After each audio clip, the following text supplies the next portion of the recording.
Hello my beautiful people, another time ndi kumwe na The Bonden. Brother, how are you bro? I'm fine, how are you? Yeah, I'm fine too. I'm okay. Yeah, ndakubonye mu kiganiro, ndakubonye n'umunsi muri events mwateguye. Nashaka kumenya mbe kuri team ya Red Wanyange gushobora gukorganiza event nk'iyi.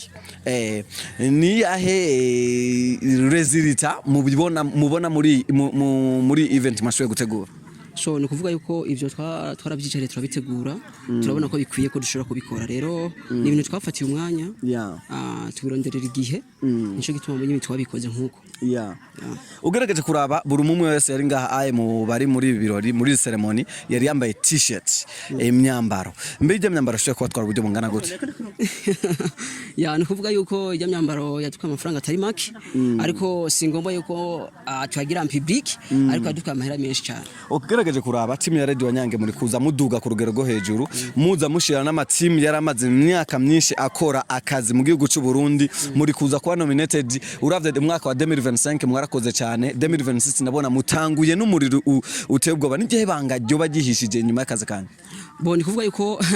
ibanga muri twebwe ni kuvuga yuko turakunda akazi peut-être turakunda akazi tugakunda ibikorwa byacu bigatuma tubikora cyane rero twebwe dufise ishaka ry'akazi kuba tumira ati kira muntu wose dusaduza ati James impano yanje nafise impano yiwe tuje dukora rero turi kintu kimwe nico gituma ubona ibintu byacu uzosanga wanyita mu biri viral cyane. Nshaka kumenya impamvu abantu benshi barakunze kwibaza ati ni kubera iki team ya Red Wanyange mudakina amareresi muguma muri comedy why hoba hinyegeje iki mutinyiki kuja muri cinema direct kubera iki mugwa muri comedy kandi muri comedy musanze mufise abafana kubera iki mutoja muri film wazi kibaje cyiza cyane ni kuvuga yuko twebwe dushadwe dukina cyane cyane na comedy ariko muri ndi ruhande filme turiko turazitegura nyinshi kandi tugiye kuza turazishisha kuri YouTube muzitege cyane gose. Okay, nshaka kumenya solution iri hagati ya timu yanyu muri uno mwaka tugiye tujemo mbe muri uno mwaka abafana abantu bitegekisha abagiye kubakurikirana bitegeke bagiye kuronka kuri timu ya Red Wanyange. Ni kuvuga yuko réponse finale kuri timu ya Red Wanyange nko kubafana bacu bitege ibintu bikomeye cyane ko uno mwaka twaje tuni mu bikorwa turi mu kazi peut-être rero nco biraboneka kabisa bisabwa yuko abafana tushobora kubabwira yuko turi mu kazi nizo film uvuga ugiye kuzibona mu mwanya muto. Okay, nonge ndagushimira twashoboye gushika Makamba muri Burunga ku mugwa mukuru wa Burunga. Mbe ugerageje kuraba muri karo karere ka Burunga ndibaza ni muri nimero ya mbere